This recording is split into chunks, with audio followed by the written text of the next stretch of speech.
The EU member states have agreed on a so-called general direction for the reform of the Common Agriculture Policy, the CAP.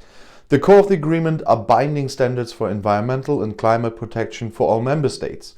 The agreement was preceded by a compromise proposal by the German EU Council Presidency, chaired by Federal Agriculture Minister Klöckner.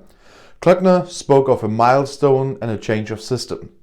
This has achieved one of the central goals of the German Council Presidency. The agreement is well balanced between nature, environmental and animal protection, as well as food security in Europe. Despite the different agricultural structures in the member states, an important step has been taken towards more sustainability, fairness and fair competition in the EU.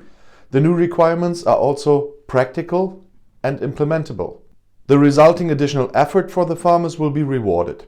According to the compromise reached, all EU states must in future reserve at least 20% of the direct payments for environmental and climate protection programs, so-called eco-schemes.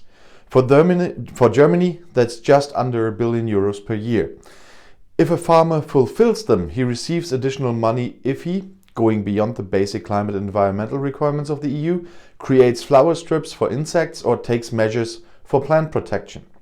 In this way, climate and environmentally friendly agriculture should become more attractive for farmers. In future, all direct payments will be linked to compliance with environmental requirements. The proposal also provides for a 2-year learning phase. If a member state does not manage to spend the funds earmarked for the organic rules during the transitional period, they do not expire and can be used differently. In the future, each of the EU member states will also have to draw up a national strategic plan because agriculture looks different in every country. This has to be approved by the EU Commission. This should show how a number of specified goals are to be achieved. For example, to preserve nature, protect the climate or ensure food quality.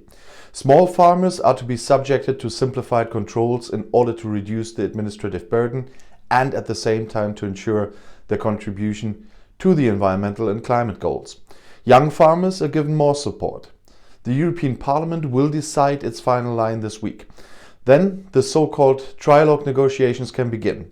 The positions of the Council, Commission and Parliament, which are still diverging, must be reconciled.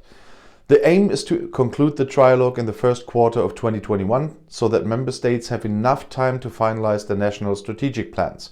The new Common Agricultural Policy should take effect from 2023. Before that, the agriculture ministers had already agreed at their 2-day meeting on the farm-to-plate strategy and the 2021 fishing quotas for the Baltic Sea.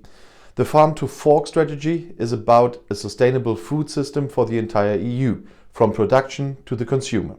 And if you now want to know more about European or global politics, YouTube has chosen another of my videos right here for you on the end screen, right next to your chance to subscribe to my channel. I'll see you in my next video. Click and enjoy. Viel Spaß!